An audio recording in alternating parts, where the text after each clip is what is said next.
একেই বোধহয় বলে ছালার নাম বাবাজি। তিলোত্তমার জন্য বিচারের দাবিতে প্রবল আন্দোলনের চাপে অবশ্যই নদী শিকার।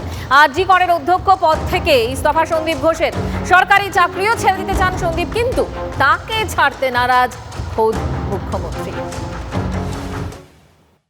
সেই মিডিয়া রিপোর্টার সৌরভ দত্ত যে আমার পিছনে আদা জল খেয়ে পড়েছিলে, আশা করি আজকে তুমি খুব সুখী হবে, শান্তি পাবে। আরজি করের অধ্যক্ষ পদ থেকে পদত্যাগের পর স্বাস্থ্য ভবনে সাংবাদিকদের মুখোমুখি হন সন্দীপ ঘোষ। সেখানে TV9 বাংলার রিপোর্টার সৌরভ দত্তের প্রশ্নে তেলে বেগুনে জ্বলে ওঠেন সন্দীপ। দেখুন আমাদের রিপোর্টারকে আর কি বলছেন সন্দীপ। চেয়েছিলাম আমার রেজিগনেশন অনেকদিন আগে, আজকে আশা করি তুমি খুব শান্তি পাবে। একমাত্র তুমি হচ্ছে একমাত্র মিডিয়া রিপোর্টার যে বাই হার্ট চেয়েছিলে, আক্তার আলীকে দিয়ে অবধি আমার নামে প্রতিবাদ, আমার নামে যাচ্ছে তাই কথাবার্তা বলিয়েছিলে। তুমি হচ্ছে সেই মিডিয়া রিপোর্টার সৌরভ দত্ত যে আমার পিছনে আদা জল খেয়ে পড়েছিলে, আশা করি আজকে তুমি খুব সুখী হবে, শান্তি পাবে। জিনিস বলুন, আপনার বিরুদ্ধে যে অভিযোগটা তো আক্তার আলী করেছিল, সেটা সংবাদ মাধ্যমে আমি কেন করাবো? না, একটা জিনিস বলুন, অ্যাকসেপ্টেড হয়েছে। তিলোত্তমা হত্যার পর সন্দীপ ঘোষের ভূমিকা নিয়ে বিতর্ক তৈরি হয়েছে, কিন্তু সেটাই প্রথম নয়। এর আগেও সন্দীপ ঘোষের বিরুদ্ধে একাধিক অভিযোগ উঠেছে। বারবার তার কীর্তি ফাঁস করেছে TV9 বাংলা। অভিযোগের লিস্ট কিন্তু বেশ লম্বা। আরজিকর হাসপাতালের বায়োমেডিক্যাল বর্জ্য বেআইনিভাবে বিক্রি, কোটি কোটি টাকার বিনিয়োগে ভেন্ডারদের বরাতে স্বজন পোষণ, একাডেমিক ফান্ডের টাকা নয় ছয়ের অভিযোগের খবর করি আমরা, চুক্তিভিত্তিক কর্মী নিয়োগে বেনিয়ম, হাসপাতালে ক্লিনিক্যাল ট্রায়ালে কেলেঙ্কারির অভিযোগ নিয়ে খবর করে TV9 বাংলা। না, এখানেই শেষ হয়নি অভিযোগের ফিরিস্তি, আরও আছে। অধ্যক্ষের অপছন্দ হলেই বদলি, অপছন্দের ছাত্রদের জোর করে ফেল করানো, প্রাতিষ্ঠানিক র্যাগিং নিয়ে ছাত্রদের কাঠগড়ায় তোলা। সন্দীপবাবুর তাই বুঝি এত গোসা TV9 বাংলার ওপর। সন্দীপের দাবি, তার বিরুদ্ধে রাজনৈতিক খেলায় মেতেছে বিরুদ্ধ গোষ্ঠী। আমার মুখে কথা বসিয়ে কিছু স্বার্থান্বেষী, কিছু বিরুদ্ধ গোষ্ঠী পুরোটা রাজনৈতিক খেলা নেমেছে, রাজনৈতিক খেলায় মত্ত হয়েছে। আর রাজনৈতিক খেলা আমি কোনোদিন খেলিনি। আপনি কি কাউকে বলেছিলেন যে মেয়েটি আত্মহত্যা করেছেন? একদম ভুল। এই কথাগুলি দুর্ভাগ্যবশত আমার মুখে বসিয়ে অপপ্রচার করা হয়েছে, আমার নামে আমাকে বদনাম করা হয়েছে। সন্দীপ ঘোষ দাবি করছেন তিনি শুধুমাত্র আরজি করের অধ্যক্ষ পদেই নয়, সরকারি চিকিৎসকের পদ থেকেও ইস্তফা দিয়েছেন। আমি রেজিগনেশন লেটার সেটাই চাকরি থেকেই দিলাম। সরকারি চাকরি, প্রিন্সিপাল, প্রফেসর সব জায়গা থেকে রেজিগনেশন দিলাম, গভর্নমেন্ট অফ ওয়েস্ট বেঙ্গলের চাকরি। পরে তিলোত্তমার বাড়িতে গিয়ে মুখ্যমন্ত্রী বলেন, আজকে প্রিন্সিপাল নিজে রেজিগনেশন করে দিয়েছিলেন, বলছিলেন যে আমার বাড়িতেও তো বাচ্চারা আছে, যেভাবে আমাকে গালিগালাজ করা হচ্ছে, তা আমরা তাকে বুঝিয়ে বলেছি ঠিক আছে আপনাকে ওখানে কাজ করতে হবে না, আমরা ওনাকে সরিয়েছি অন্য জায়গায়। তাহলে কি সরকারি চিকিৎসক পদে এখনো বহাল সন্দীপ ঘোষ? আর এখানেই আপত্তি আন্দোলনকারীদের। তাদের সাফ কথা, সন্দীপ ঘোষকে কোনো পদেই রাখা যাবে না।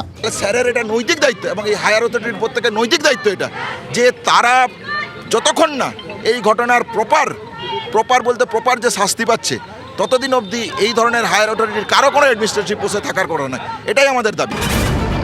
আরজিকর মেডিকেল কলেজ হাসপাতালে ভুরি ভুরি বেনিয়ম ও দুর্নীতির অভিযোগ তুলেছিলেন হাসপাতালের প্রাক্তন non medical deputy super Akhtar Ali.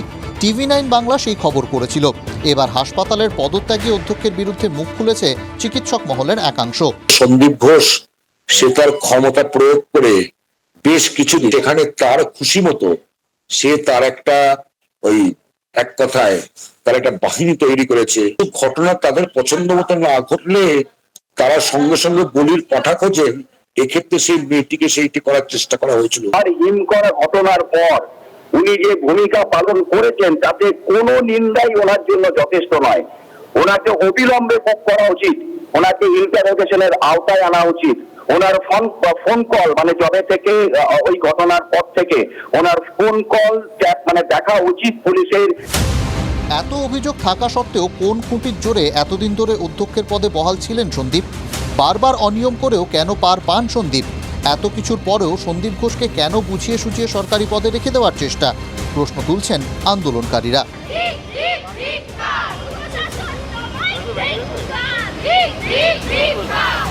Sourav দত্তের রিপোর্ট, TV9 বাংলা।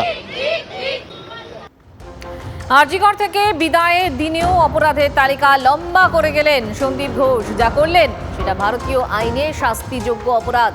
2 বছর পর্যন্ত জেলের নিদান রয়েছে এই আইনেই। পুলিশ কি ব্যবস্থা নেবে?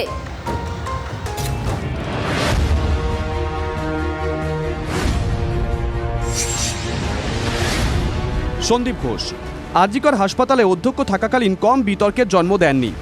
প্রাক্তন অধ্যক্ষ হয়ে যাওয়ার সময়ও নতুন বিতর্ক সন্দীপ ঘোষের কথায়। আইন ভেঙে ধর্ষিতার নাম নিলেন, একবার নয় বারবার। আমি চেয়েছি দোষীরা শাস্তি পাক। আমি মৃত্যুর এই দুর্ঘটনার নৈতিক দায়িত্ব স্বীকার করে নিয়ে আজকে রেজিগনেশন দিলাম। আবারও বলছি, যে অপপ্রচার হয়েছে, যে আত্মঘাতী হয়েছে বলে সন্দীপ ঘোষ বলেছে, একা ছিল কেন বলে সন্দীপ ঘোষ বলেছে, এইগুলো সমস্ত মিথ্যে। তিলোত্তমাকে মেয়ে বলে ডেকেছেন, তারপরও ধর্ষিতার নাম মুখে আনতে আটকালো না। সুপ্রিম কোর্টের নির্দেশ, দেশের আইন সব ভুলে গেলেন, নাকি আইন ভাঙাই অধ্যক্ষের সহজাত কাজ? শারীরিকভাবে অত্যাচারিত কোনো মহিলার নাম সেটা মুখে আনা যায় না। আজকে নিলেন তিনি নাম, এখনো মামলা কেন হয়নি এদের বিরুদ্ধে, এটাই অবাক হওয়ার বিষয়। অসংবেদনশীলতার জন্যই তো তার নামে এতদিন ধরে চিকিৎসক মহলে এত বিতর্ক তৈরি হয়েছিল, এবং তার উপর যে অভিযোগগুলি ছিল সেই অভিযোগগুলি যে এক প্রকার মানে সত্যের কাছাকাছি তিনি নিজের বক্তব্যেই সেটা প্রমাণ করেছেন।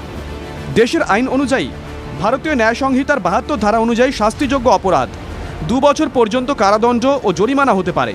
সুপ্রিম কোর্ট থেকে বারবার বলা আছে, আইনে বলা আছে, হাইকোর্টের জাজমেন্টে বলা আছে, আর উনি একজন অধ্যক্ষ এটা জানেন না? এটা ইচ্ছাকৃত সে ভিকটিমকে মেলাইন করা, ভিকটিমের ফ্যামিলিকে মেলাইন করা। অবিলম্বে এদের বিরুদ্ধে মামলা করে এদেরকে জেলে ভরা উচিত এবং কোনো রকম দায়িত্ব থেকে এদের একটা স্যাংশন লাগানো উচিত, so that they can't speak in public.